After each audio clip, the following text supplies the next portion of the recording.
Hello my clarinet students, this is the video for the E flat region band scale. This would be concert D flat, R, E flat. First things first, we're going to play the fingering chart. 2 beats on each note. E flat with the jelly bean.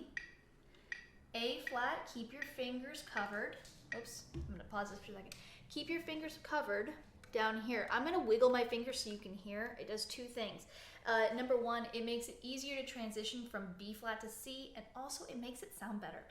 The other thing is that when I get up to A flat, B flat, C, I'm going to keep all my fingers very close, and then D and E flat. 2 beats on each note. 1, 2, ready.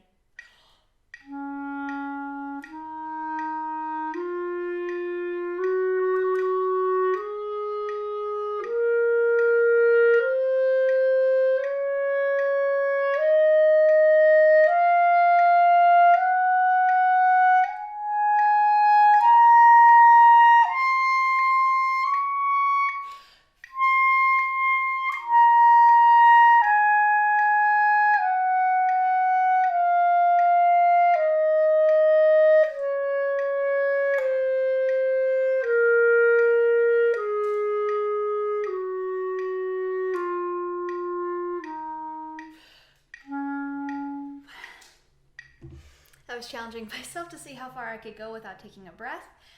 If you had to take more breaths than me, that's fine. If you beat me, awesome. All right, now let's practice a couple of the transition spots. A flat to B flat to C. Notice how my fingers are pointing down, and I'm going to just rock and roll from A flat to B flat, and with my bottom hand covered down here, it's going to make a very smooth transition.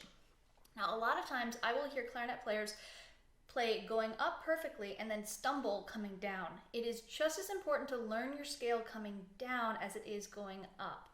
So we're going to practice A flat, B flat, C, B flat, A flat. This little 3-note transition. 2 beats on each note. 1, 2, A flat.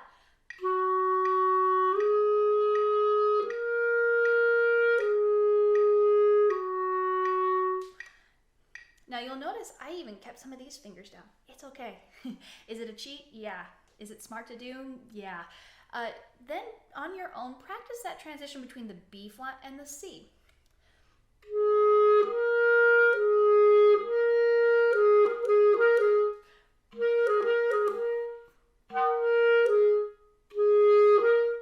Go back and forth until you don't even notice it anymore. All right, now let's do those high A flat, B flat, C. Okay? 1, 2, ready.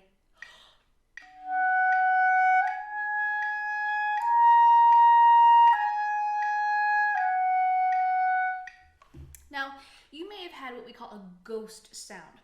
The ghost sound happens when you don't voice the clarinet properly. Voicing is like singing. When we play a high note, we need to make sure the back of our tongue is saying E.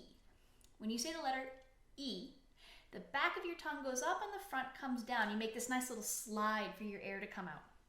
When you play high, you need to make sure you are spinning your air through the clarinet. It should be tornadoing through the clarinet and digging a hole into the floor. So you're going the entire time you're playing. Now, a lot of times kids will hear that ghost and they immediately stop. And they come away. Don't do that. When you hear that ghost, fix it while you are playing so that you can figure out what to do. When you hear that ghost, keep firm here. Make sure your teeth are equal. Okay? You might need to move your jaw forwards. Make sure the back of your tongue is high. And when in doubt, play louder. I'm stepping away from the microphone so I don't overblow it.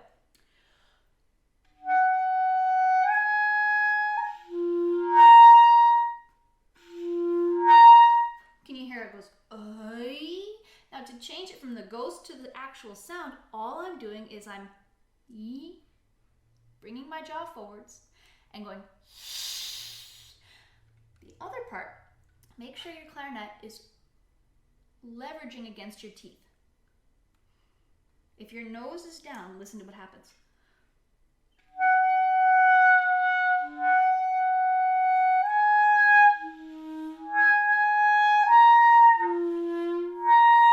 I didn't change anything with my voicing, but if my nose was down, I ghosted. So don't look at your fingers. Practice in a mirror if you need to, but keep your nose up and the back of your tongue high. Now let's practice those top 3 notes again. Or well, not the top 3 notes. The A flat, B flat, C, B flat, A flat. 1, 2, ready.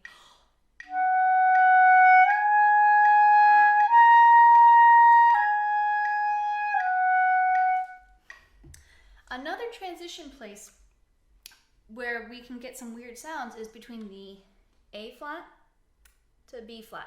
If it's sloppy, it sounds like this.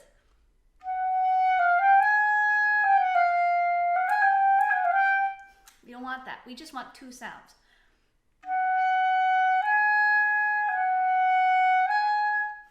These kind of work together. And we practice that timing. Now, one of my teachers always used to make playing scales fun by saying, make the scale your own. Have some fun with it. Play around with 2 or 3 notes. So, with A flat, B flat, C,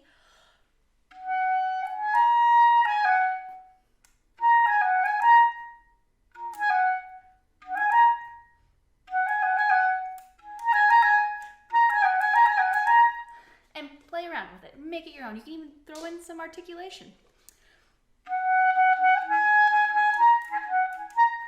Okay?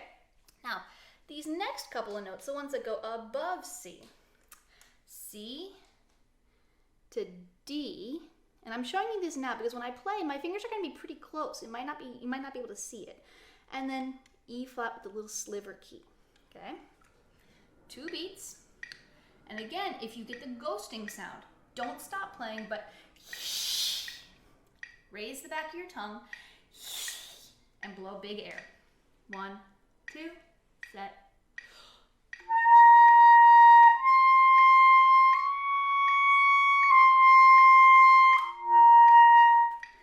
Now it's easy to scoop into it. Listen.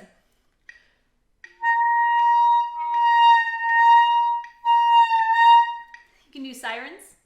Now if you're starting there and you're finding that you have to siren up, that means your voicing wasn't set. It's also kind of fun to play with too. If you can do a little siren on each note, that's it's kind of jazzy. And you could also squeak.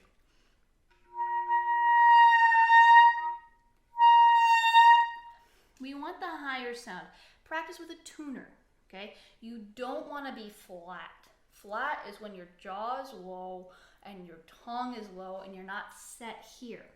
In the beginning, you're going to find that you're going to be scooping up into these pitches, but as you practice, your goal is to not scoop, but to have everything set and ready to go. So C, D, E flat, 2 beats on each note. 1, 2, set.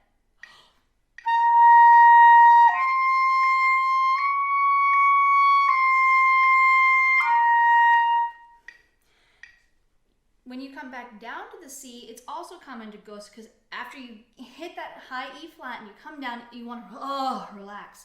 And a lot of times you'll ghost coming back down to the C. So just keep everything nice and set. Honestly, you should be able to play all of your notes with that nice high face, okay? Now, playing it the way the scale is. Don't just start playing it fast. You don't get any bonus points for playing it fast and sloppy. You get bonus points for playing it pretty and for playing it correctly. So don't go faster than what you can play it perfectly. Now, if you start at 60, you might think, oh, 60 is pretty slow, but if it's a new scale, you may actually need to practice them as quarter notes and half notes first before you start them as quarter notes and eighth notes. So also, notice I'm not doing any articulation unless I'm just playing. When you play high, the amount of tongue that you use is less. Right now, we're not worrying about articulation. We're slurring everything to keep nice, steady air, to work on our transitions. We're not worrying about tonguing right now. All right? This is 60 as written. You'll probably need to pause and practice before you get to this point, but I'm going to play a play-along track for you so that you can practice with me and then gradually get faster. 1, 2, set, and...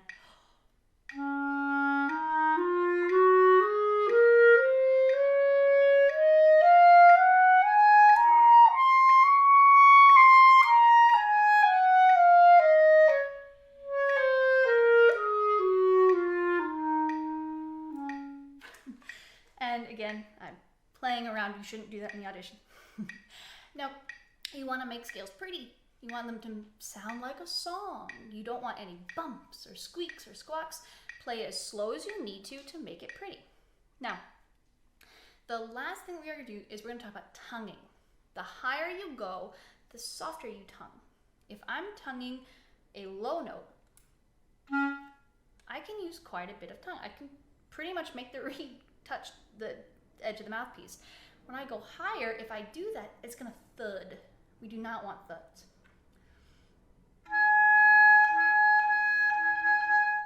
I'm touching it way lighter, one taste bud on the very, very edge splinter of the reed. Okay? So when we're tonguing, again, take the metronome off, slow it way down.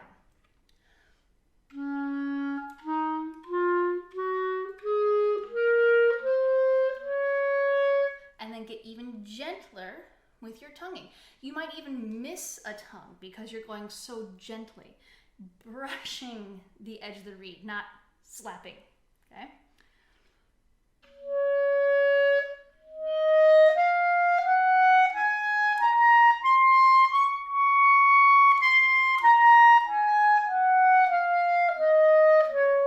These are all legato tonguing, okay? Nothing is short, there's no staccatos marked. Practice it slurred first, then add in the tonguing, okay? Now, when you practice, start at 60 or slower and gradually speed it up. I'd say a good goal tempo should be in the hundreds, 104, 116, 120, and honestly, scales are more fun when you can play them fast, all right? So if 60 was here, speed it on up to, let's do 88. I like 88. Ready? 1, 2, ready, slurred.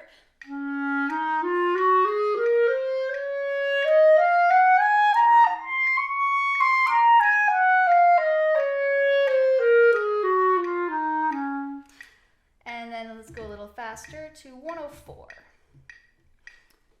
Again, slurred. 1, 2, ready.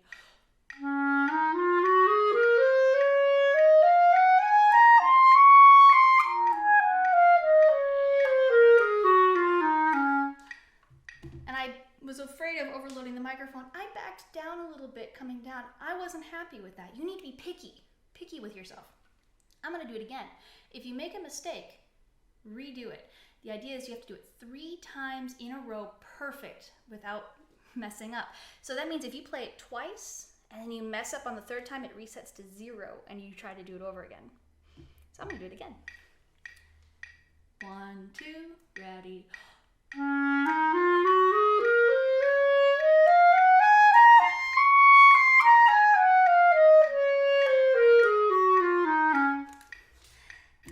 And then you gradually go faster and faster until you can do it at your limit. You'll find out where your ceiling is. All right, have fun with this and make it your own. Scales are only boring if you're boring. You have to find ways to make them fun. The more scales you know, the easier it is to learn your new music. Scales are in everything. You're gonna pick up a new piece of band music, everyone's gonna be freaking out, and you're gonna look at it and go, oh, that's the scale I just worked on, and you're gonna run through it, and you're gonna learn it before all of your friends, okay? Scales are important. They're what make you awesome. They're so much fun if you make them fun. All right, guys, bye. Have fun practicing.